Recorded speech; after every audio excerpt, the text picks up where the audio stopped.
우리가 지난주에 부활주일로 우리 성도들의 소망과 기쁨을 함께 나누었습니다. 부활이 사람들에게 어떤 의미일까요? 믿는 사람들에게는 그것이 소망이 되어질 수 있지만은 아무도 믿지 않는 사람들에게 이 부활이라고 하는 것은 허황되고 공상적이고 또 때로는 허무맹랑한 그런 것이 되어질 수도 있습니다. 그럼에도 불구하고 사람들은 누구나 다 죽는 것들을 싫어합니다. 또 우리가 부활에 대하여 소망을 갖게 되어지는 이유 중에 하나는 죽는다라고 하는 것이 우리에게는 일어나지 않았으면 하는 그런 마음 때문에 아마도 우리에게 부활의 소망이 있는 것은 아닌가 생각해 봅니다. 하지만 우리 사람들을 두려워하게 만드는 것은 사실 어찌 보면 죽음이라고 하는 것보다는 살아간다는 것 때문에 더 두려워하는지도 모를 것입니다. 즉 죽는 것보다 더 어려운 것이 뭐냐면 산다는 것이죠. 어떻게 살아간다는 것입니다. 오늘은 그래서 그런 의미, 주님께서 우리에게 죽으심과 부활을 통하여져서 우리가 어떻게 살아가야 되는지에 대한 의미를 사나 죽으나 우리는 주의 것이라고 하는 제목으로 함께 은혜를 나누고자 합니다. 오늘 사건은 공관복음, 마태, 마가, 누가복음에 다 기록이 되어져 있는 사건입니다. 예수님께서 죽었던 사람을 살리신 사건이 성경에는 3번이 기록이 되어져 있는데 나인성 과부의 아들을 살리신 것과 또 나사로를 살리신 사건이 우리가 있었지요. 나인성 과부의 아들을 살리신 사건은 우리가 이전에 한번 살펴본 적이 있습니다. 그런데 오늘 또다시 죽었던 사람을 살리신 사건이 기록이 되어져 있는데 이 사건을 통하여서 우리가 산다라고 하는 것이 무엇인지를 더 깊이 생각해 보고자 하는 것입니다. 오늘날 예수님께서 가버나움을 다시 찾아오셨습니다. 이 이야기를 회당장이었던 아이오라라고 하는 사람이 듣게 되었고 그는 즉시로 예수님께 12살 된 딸이 죽게 되었으니 손을 얹어 치료해 줄 것을 요구했습니다. 예수님은 아무 말씀도 하지 아니하시고 발걸음을 옮겨 야이로의 집으로 향하게 되었지요. 이 이야기들을 옆에서 들었던 사람들은 예수님이 어떤 기적을 보여주실 건가 라는 그런 기대 속에 예수님을 둘러싸고 이동하게 되었습니다. 그러던 중에 딸이 죽었다는 소식을 접하게 되었지요. 그러나 예수님은 두려워 말고 믿기만 하라고 하는 말씀을 하시고 베드로, 요한, 야고보와 야이로 부부만을 동행하여 방에 들어가셨는데 그리고 그 소녀를 살려주셨는데 야이로의 집에 들어갔을 때에 피리 부는 자와 우는 자가 있었습니다. 그들은 초상집에 다니면서 직업적으로 울고 또 피리를 부는 사람인데 당시 유대인의 장례 습관에 보면은 아무리 가난한 사람이라도 피리 부는 사람 2사람과 그리고 우는 사람 1사람을 써야 했다라고 합니다. 그런 그들은 전문적으로 장례만 치렀던 사람들입니다. 그런 사람들의 눈에 12살 된 이 딸은 죽은 것이 분명했지요.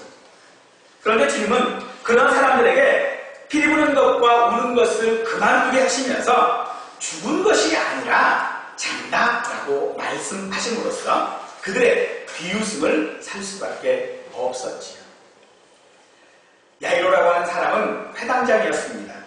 회당은 유대인의 종교적 장소요 삶의 중심적인 부분이고 또 이곳에서 장이라면 상당한 신분이라고 할 수 있을 뿐만 아니라 아마도 예수님을 배척했던 사람 가운데 한 사람일 가능성이 큽니다. 그런 야이로가 예수님 앞에 무릎을 꿇고 간청하는 모습을 보았을 때에 죽어가는 딸의 모습을 보는 아버지의 심정이 어떠했을지를 짐작하게 할 수 있는 내용이지요. 그런 야이로의 예수님은 마지막 희망이었습니다. 자기의 생각과 자기가 예수님에 대한 어떤 생각을 하든지 간에 상관없이 예수님이라면 자기의 딸을 살려줄 것이라고 하는 그런 마지막 희망을 가지고 예수님 앞에 무릎을 꿇었는데 딸이 죽었다라고 하는 그 소식은 그에게 그런 기회조차 날아가게 만드는 것이었습니다. 하지만 예수님은 그 소식을 들으시자 곧바로 야이로를 향하여서 두려워하는 것에 대하여서 말씀하셨습니다. 49절에 당신의 딸이 죽었나이다 라고 하는 소식을 전했지요. 죽음은 누구에게나 생기는 일입니다만 사람들은 이 죽음을 상당히 두려워합니다. 그 두려움을 우리는 공포라고 할 수도 있습니다. 하지만 그것이 자신에게 일어난 일이 아니라면 우리는 그런 곳에 가서 죽음이 있는 곳에 가서 피도 불고 울어볼 수도 있습니다. 우리는 문상이라고 하는 것을 하죠. 문상을 하는 이유가 무엇입니까? 그 죽음이 나와는 상관없는 것이기 때문에 문상할 수 있습니다. 우리는 그런 곳에 가서 문상을 하면서 많은 위로를 전달하려고 하지요. 우리는 그런 두려움을 분명히 가지고 있습니다. 야이로는 아마도 그 두려움이 더 텄을지도 모릅니다. 오히려 그 두려움은 공포를 지나서 좌절과 낙심이 되었을지도 모를 것입니다. 우리는 죽음이라는 것이 간접적으로 우리가 많이 체험을 하지요. 그래서 죽음이 무엇인지 우리는 알고 있습니다. 알고 있기에 우리의 좁은 경험과 지식의 능력에 비추어 우리는 때로 이 죽음을 함부로 판단하기도 하고 함부로 위로하기도 합니다. 하지만 이 죽음이 직접적으로 내 것, 나와 상관없는 것이라면 우리는 때로는 이것들을 조심해서 다루어야 할 필요성이 있다고 생각을 합니다. 이런 사실들에 대하여 우리는 열국의 어미였던 사라를 생각해봄으로써 알 수 있을 것 같습니다. 사라는 자기의 태가 죽었음을 아는 사라였습니다. 그런 사라에게 천사가 이삭을 출산할 것을 예언했을 때에 천막 뒤에서 듣고 있었던 사라는 웃을 수밖에 없었습니다. 그러나 우리의 상황이나 판단과 다르게 하나님은 하시고자 하시는 일을 하시는 분임을 우리는 알아야 합니다. 죽음도 마찬가지입니다. 이 죽음은 우리가 어떻게 할 수 있는 것이 아닙니다. 우리가 태어나서 이 땅을 살아가는 것이 내 힘으로 한 것이 아닌 것처럼 죽음 역시도 내 의지로 되어지는 것이 아니다라고 할 수 있는 것이죠. 그럼에도 불구하고 우리는 어떻게 이야기합니까? 내 힘으로 되지 않는 것에도 불구하고 우리는 내 상식과 내 경험과 내 지식에 비추어서 아니면 비웃는 거죠. 웃을 수밖에 없는 것입니다. 죽음에 대한 이야기를 이제가 몇 살 안 된 아이들이나 청소년들에게 한다면 그들이 어떻게 반응을 할까요? 죽음에 대해서 예비해야 되고 혹은 유언장을 써야 되고 이런 이야기를 들으면 어떨까요? 반대로 연세가 많으신 분들에게 그런 이야기를 하면 그들은 어떻게 받아들일까요? 그들은 분명히 죽음이 있다고 하는 것을 알고 있습니다. 그런데 그것을 언제나 자기의 일은 아니라는 것입니다. 그래서 웃을 수밖에 없는 것입니다. 비웃을 수밖에 없는 것입니다. 하나님께서 어떤 일들을 계획하시고 그 일들을 행하시는 일들에 대하여서 내 상식과 맞지 않는 것에 대하여서는 우리는 언제나 무엇이라고 말합니까? 비웃는 것이죠.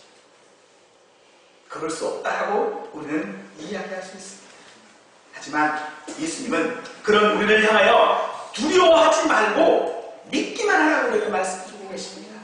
우리의 삶이 살아가는 것이나 우리의 죽음이나 혹은 내 힘으로 할 수 없는 어떤 일들이 내 앞에 닥쳤을 때에 그 일들에 대하여 두려워할 필요가 없다는 것입니다.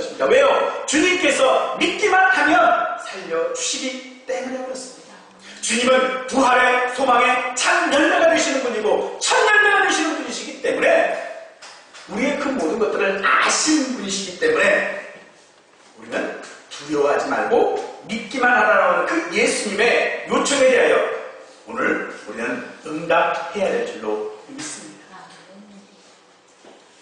보십시다. 성경에 보니까 한 부자가 있었습니다. 그 부자가 얼마나 많은 수출을 거두었는지 창고를 새로 지어야만 했습니다. 그리고 새로 지은 그 창고에 곡식을 가득 채워놓고 그는 만족해하며 이제 내가 만족한다 라고 웃었을 때에 하나님은 그를 향하여 오늘 밤 내 영혼을 내가 도로 찾아가면 네가 얘기한 그것이 누구 것이 되느냐라고 그에게 묻고 있지. 오늘 하나님께서는 같은 질문을 우리에게 하시는 줄로 믿습니다. 우리를 이 땅에 태어나게 하시는 분이 하나님이시라면, 오늘 우리로 믿음이라고 하는 것을 갖게 하신 분이 하나님이시라면 그 하나님이 우리를 주관하시는 분이라는 겁니다. 그 하나님께서 내 모든 것들을 인도해 가실 분이라고 한다는 것입니다. 우리의 지식으로 이해할 수 있는 것이 아니다라고 말씀하고 있는 것입니다. 이 땅에 우리가 태어나는 것이 우리의 뜻이 아니고 죽음조차도 우리의 뜻이 아니라면 그것은 결국은 우리가 하나님께 속한 것임을 우리는 알아야 한다는 것입니다. 그리고 우리의 인생을 하나님께 의지하여 살아간다는 것을 우리는 믿고 또 그렇게 생활하기를 바라는 요청이 바로 두려워하지 말고 믿기만 하라라고 하는 예수님의 말씀인 줄 믿습니다. 그런 의지하는 삶이 무엇인지를 우리는 베드로의 고백을 통해서 다시 한번 확인해 볼 수 있지요. 베드로는 누가복음 5장 5절에서 그랬습니다. 우리가 밤이 새도록 수고하였을 때 잡은 것이 없지만은 말씀에 의지하여 내가 그물을 내리이다 라고 말씀하고 있습니다. 베드로는 어부였습니다. 경험이 많은 어부였습니다. 그런 그가 밤이 새도록 수고했지만은 잡은 것이 자기의 경험에 붙여서 삶을 살아갔지만은 아무것도 얻은 것이 없었을 때에 예수님의 그 말씀에 의지하여 그가 그물을 내렸습니다. 이것이 오늘 우리의 삶입니다. 내 경험과 상관없다는 것입니다. 내 상황과 내 현실과는 상관이 없다는 것입니다. 오직 주님께서 어떻게 말씀하시는가? 하나님께서 내 삶에 어떤 계획들을 가지고 계시는가가 중요한 것이지 내 상황과 내 현실이 문제가 되지 않는다라고 우리에게 말씀하고 있는 것입니다. 예수님은 그런 고백을 야이로가 하기를 원하셨던 것처럼 오늘 우리에게도 그런 고백이 있기를 원하시는 줄로 믿으시기 바랍니다. 두려워 말라고 하셨습니다. 우리는 이 두려워해야 될 것이 죽음이 아닙니다. 혹은 우리가 두려워해야 될 것은 내 삶에 내 현실 앞에 닥쳐져 있는 내가 해결하지 못할 그런 삶의 현실들이 아니라는 것입니다. 기사실들에 대하여 시편 119편 120편에서는 우리에게 이렇게 말씀해주고 있습니다. 내 육체가 주를 두려움으로 떨며 내가 또 주의 심판을 두려워한다. 즉 우리가 두려워해야 될 분은 하나님이십니다. 내 삶의 모습이 아닙니다. 보이지 않는 내일이 아니라 혹은 죽을 병에 있어서 내일이 장담되지 못하는 그런 삶의 모습이 아니라 우리가 정말로 두려워해야 될 분은 하나님이시라는 겁니다. 내 육체를 주관하시는 분, 내 영혼을 주관하시는 하나님, 그 하나님을 우리는 두려워해야 될 줄 믿습니다. 사랑하는 성도 여러분, 무엇이 여러분의 삶을 두렵게 하십니까? 죽음입니까? 아니면 여러분의 삶입니까? 그 두려움이 하나님을 두려워하는 것이 되실 수 있기를 간절히 바랍니다. 오직 우리가 두려워야 될 것은 악한 세력들의 모습들이 아닙니다. 우리가 두려워야 될 것은 하나님이십니다. 아니, 그 하나님의 뜻을 실천하지 못하고 그 하나님의 뜻대로 살아가지 못해서 두려웠던 모습들이 아니라 그 모습들 가운데에 좌절하고 있는 우리의 모습, 우리는 그것을 더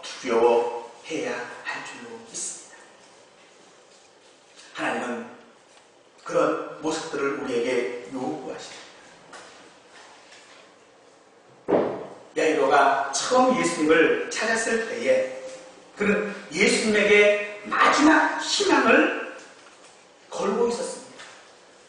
예수님만이 자기의 딸을 치료시킬 수 있다고 그는 믿었습니다. 그런데 지금 환경과 상황이 달라졌죠. 하지만 주님은 그런 달라진 환경과 상황 가운데 그에게 내 딸이 구원을 얻을 것이다 라고 말씀하고 계시죠. 그 말은 마태복음 5장 23절에 보니까 야이로가 예수님께 이렇게 이야기하고 있습니다. 오셔서 그 위에 손을 얹으사 그로 구원을 받아 살게 하소서라고 이야기를 하고 있죠. 그 위에 손을 얹는다라고 하는 것은 당시 이스라엘 사람들이 가지고 있었던 일반적인 치료의 혹은 어떤 영적인 것들에 대한 일반적인 방법이었습니다. 즉, 지금 오늘 야이로가 예수님께 요구하고 있는 것은 일반적인 방법을 지금 요구하고 있는 것이죠. 와서 해달라라는 것입니다.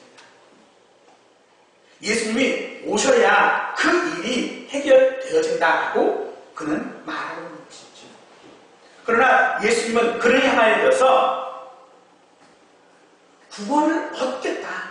두려워하지 말고 믿기만 하면 구원을 얻겠다라고 하는 확신을 말씀하실 때에 오직 구원의 능력이 예수님께만 있음을 그에게 확신시키고 있는 것입니다.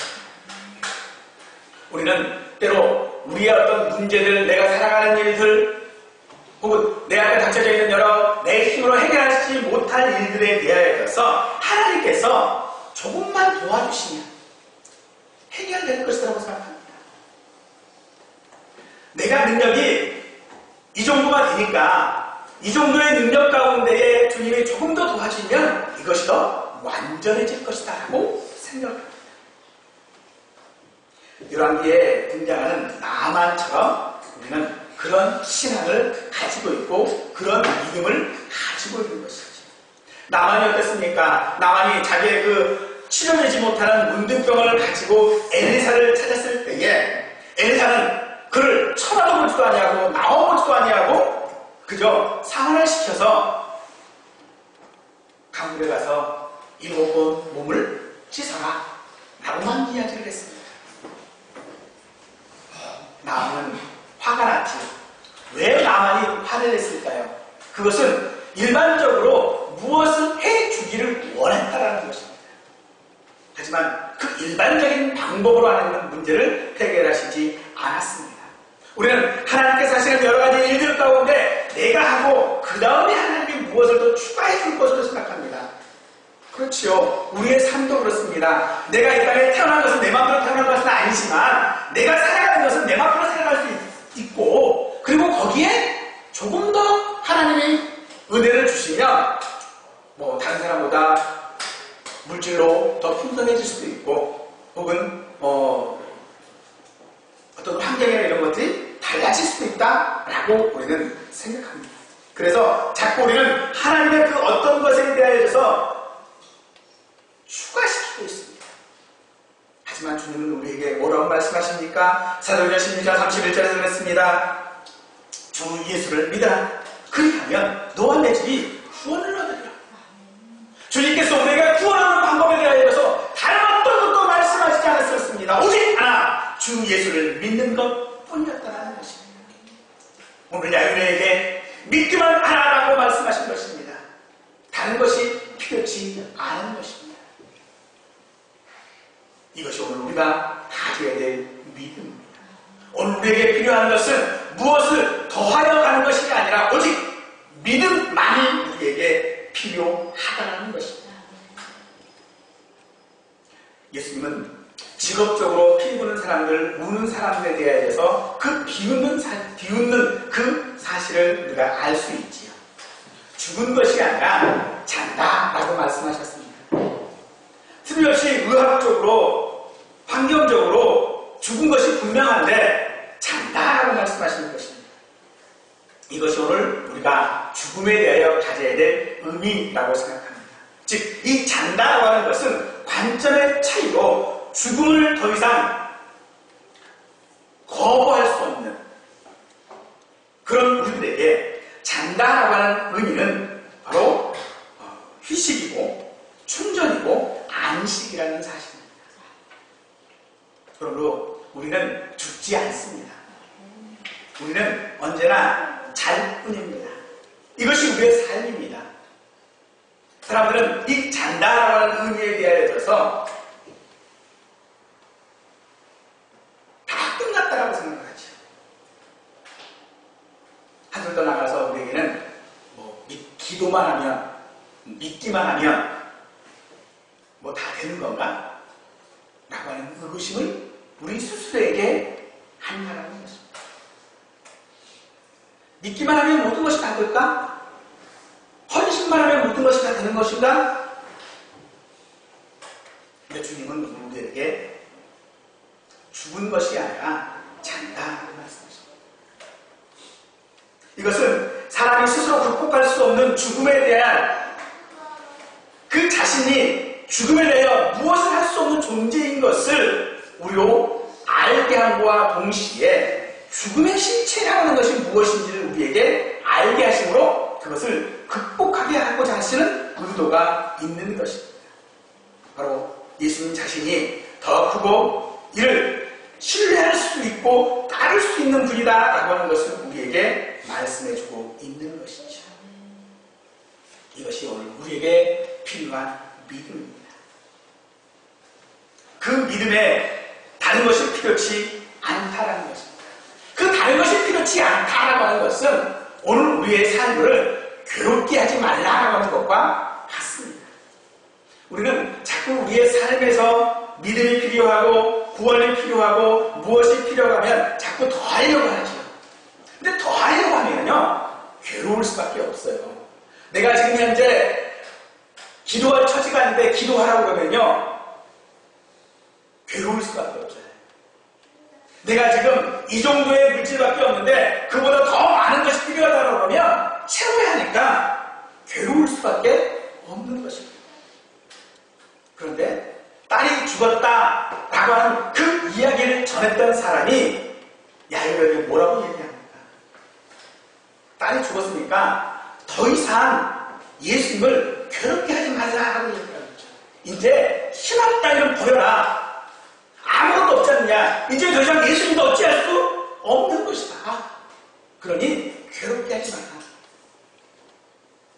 이미 일이 다 끝나버렸는데 내가 내 능력이 이거밖에 안 되는데 거기에 기도한다고 믿음을 갖는다고 무엇이 달라지느냐. 그러니까 이 몸을 더 이상 괴롭게 하지 말라라고 이야기하는 것이죠.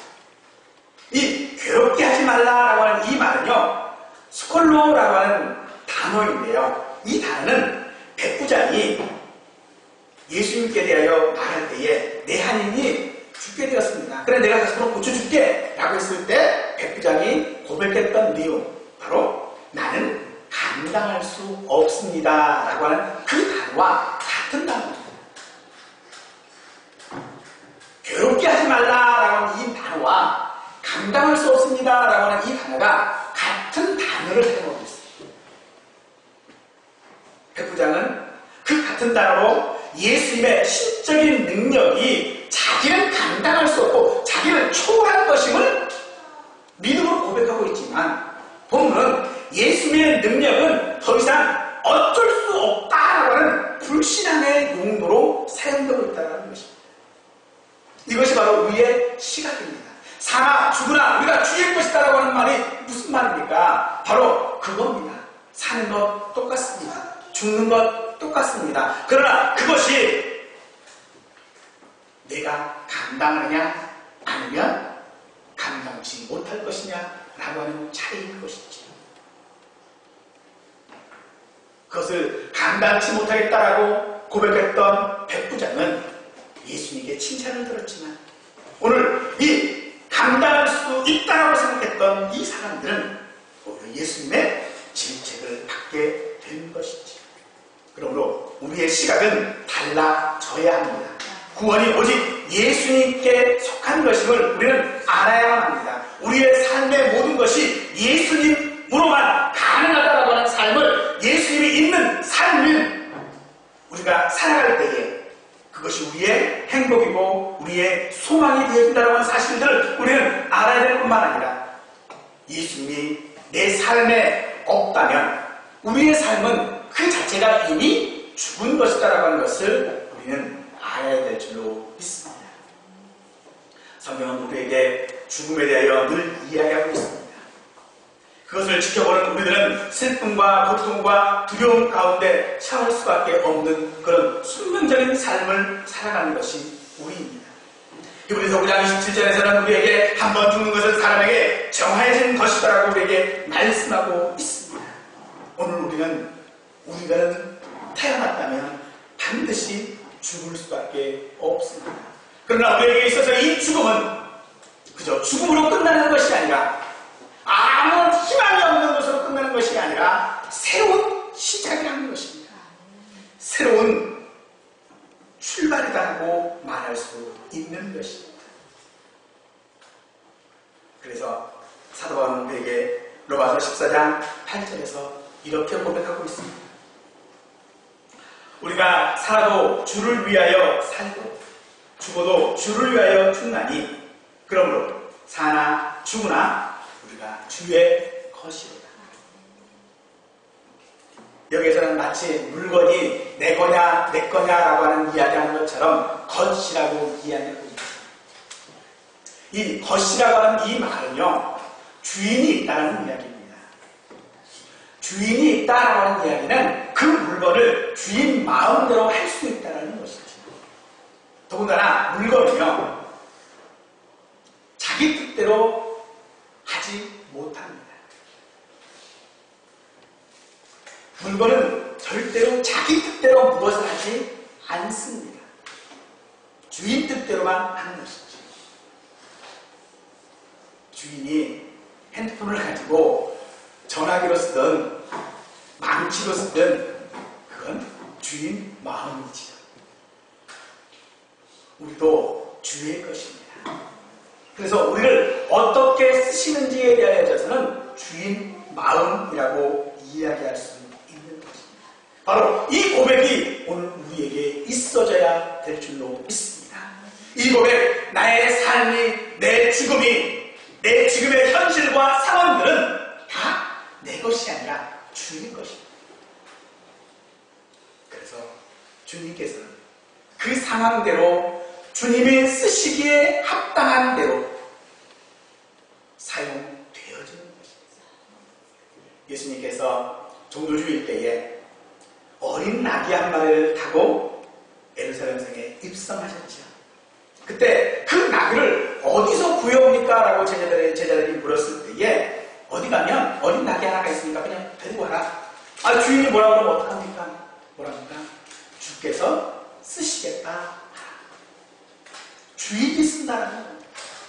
주인이 사용하시겠다는 것입니다. 그러므로 사랑하는 성도 여러분, 오늘 우리의 삶이 또 우리의 죽음이 주의 것인 줄 믿으시기 바랍니다. 그 주님이 우리의 삶을, 우리의 인생을 어린 나귀를 쓰시는 것처럼 사용하여 쓰시는 그런 우리의